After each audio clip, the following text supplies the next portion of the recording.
सोचिए अगर किसी छात्र को सिर्फ उसकी पहचान की वजह से पीछे बैठा दिया जाता है या किसी की आवाज इसलिए दबा दी जाती है क्योंकि वो कमजोर समझा गया है, तो सवाल ये नहीं है कि वो छात्र कौन है, सवाल ये है क्या आज भी हमारी शिक्षा व्यवस्था बराबरी करना नहीं सिखा पाई है।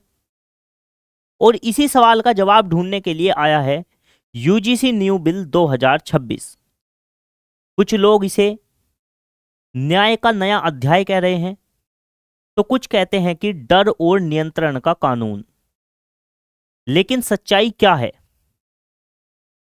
यह बिल आपके कॉलेज, आपकी डिग्री और आपके भविष्य को किस तरीके से प्रभावित करेगा, आज इस वीडियो में बिना किसी डर, बिना किसी भेदभाव के और बिना झुकाव के यूजीसी न्यू बिल 2026 की पूरी सच्चाई हम आपके सामने रखने वाले हैं। नमस्कार, मैं हूं गौरव काकरान और आप देख रहे हैं द काकरान इंस्टीट्यूट। तो चलिए शुरुआत करते हैं और जानते हैं पूरे डाटा और फैक्ट को। सबसे पहले बात करते हैं आखिर ये यूजीसी है क्या। यूजीसी की अगर बात करें तो यूजीसी की फुल फॉर्म होती है यूनिवर्सिटी ग्रांट कमीशन, यानी कि विश्वविद्यालय अनुदान आयोग। इसकी स्थापना 1956 में की गई थी, यूजीसी एक्ट 1956 के तहत। यूजीसी भारत सरकार की एक कानूनी संस्था है, यानी कि स्टैच्यूटरी बॉडी इसको कहा जाता है, जो देश की उच्च शिक्षा व्यवस्था को नियंत्रित करने और बेहतर बनाने का काम करती है। आपको समझ में आया होगा यूजीसी क्या है। यह एक संवैधानिक बॉडी है जो कि नियम कानून बना सकती है उच्च शिक्षा व्यवस्था के लिए।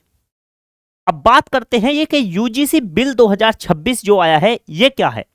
देखिए, यूजीसी ने 13 जनवरी 2026 को एक नया नियम जारी किया जिसका नाम था promotion of equity in higher education institutions regulations 2026, जिसका उद्देश्य है उच्च शिक्षा में भेदभाव को खत्म करना, विशेषकर जाति के आधार पर, धर्म के आधार पर, लिंग के आधार पर, विकलांगता के आधार पर या किसी स्थान के आधार पर। यह नियम पूरे भारत की यूनिवर्सिटी और कॉलेजों में लागू हुआ और लागू होते ही इसमें विवाद स्टार्ट हो गया। सबसे पहले जानेंगे कि आखिर इसके नियम क्या थे और यह बिल क्यों आया।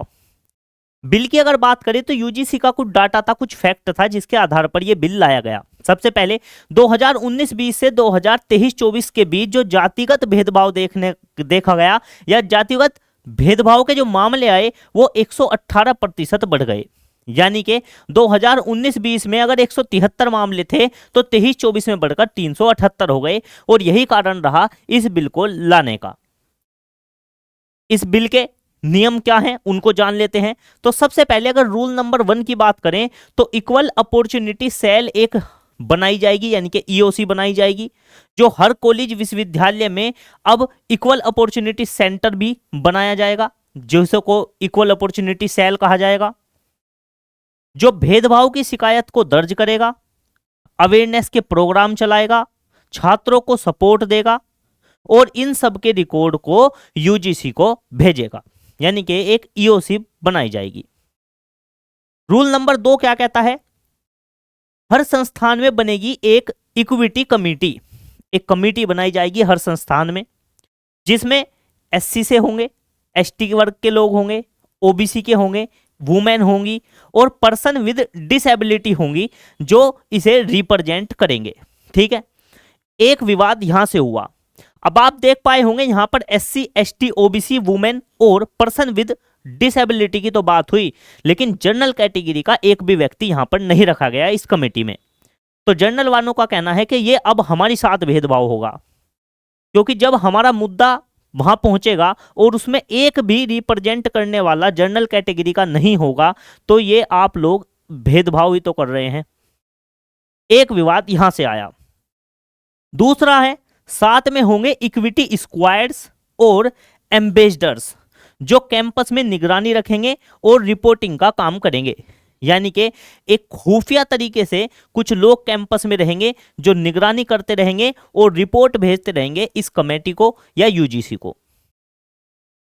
अब इसमें भी एक बड़ा सवाल यहां पर उठता है, वो सवाल ये है कि अगर कोई जनरल कैटेगरी वर्ग का लड़का किसी एससी, एसटी, ओबीसी अपने किसी छात्र के साथ हंसी मजाक में लगा हुआ है तो कहीं ये स्क्वाड जो है उसको कोई सीरियस मुद्दा ना बना दे और जनरल कैटेगरी वाले लड़के पर कोई आफत ना आ जाए, इसके लिए भी यहां पर विवाद बना हुआ है। बात करते हैं तीसरे रूल की। 24x7 यानी कि 24 घंटे आपको हेल्पलाइन दी जाएगी जो आपकी कंप्लेन को सुनेगी। किसी भी प्रकार के भेदभाव की शिकायत आप सीधे 24/7 हेल्पलाइन के जरिए कर सकते हैं। ये शिकायतें किसी भी मध्यांतर के बिना इंस्टीट्यूशन द्वारा एक्शन लेने के लिए प्रेरित करेगी, कि बीच में कोई भी नहीं होगा, डायरेक्ट सीधा इंस्टीट्यूट इस पर क्या करेगा, एक्शन लेगा इस तरह की कंप्लेन आने पर। रूल नंबर 4 की बात करें, पेनल्टीज एंड एनफोर्समेंट।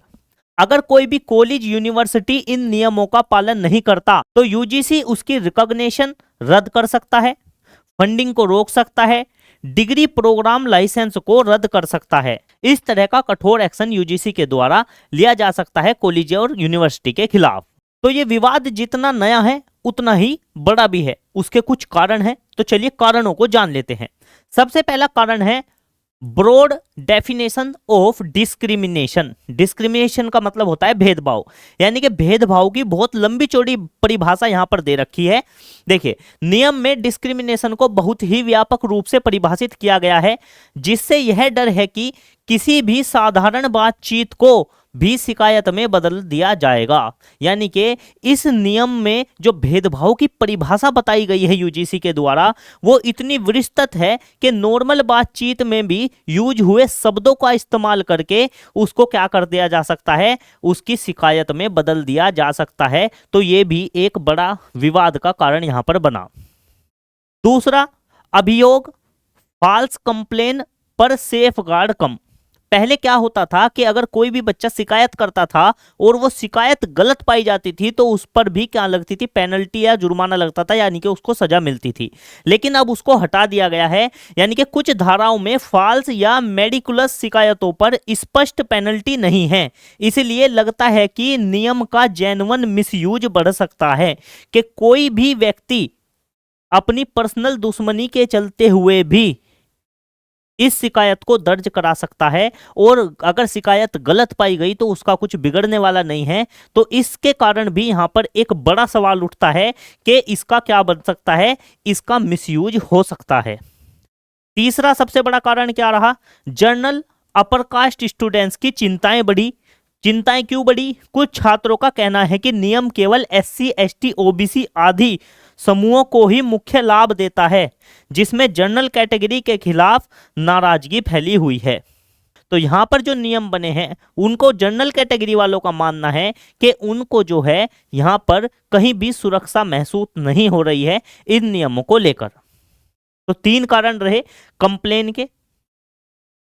अब राष्ट्रीय स्तर पर क्या हुआ, इन मुद्दों के चलते बहुत ही बड़ी हाईलाइट हुई, और हाईलाइट के चलते छात्रों ने दिल्ली, लखनऊ, मेरठ, हापुड़ और अन्य शहरों पर हंगामा किया। प्रोटेस्ट का कहना है कि नियम आम छात्रों को डराने वाले हैं।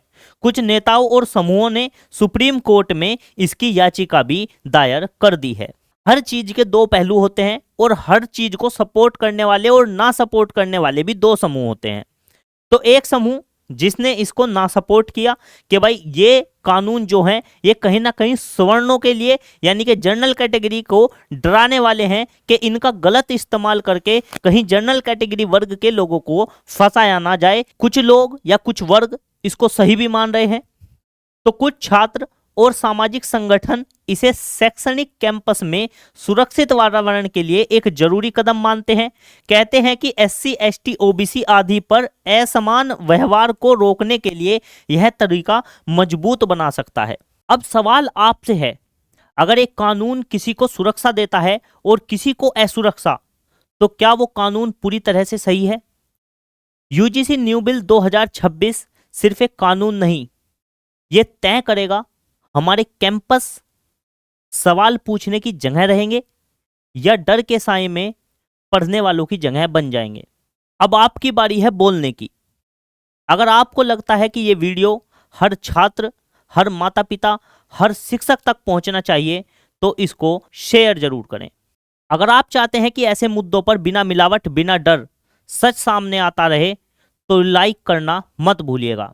और सबसे जरूरी, कमेंट में लिखिए आप इस बिल के समर्थन में हैं या विरोध में। क्या ये बदलाव जरूरी था या सिर्फ जल्दबाजी? आपकी एक राय किसी और की आवाज बन सकती है। मिलते हैं अगली किसी वीडियो में एक और अनकही सच्चाई के साथ। जय हिंद।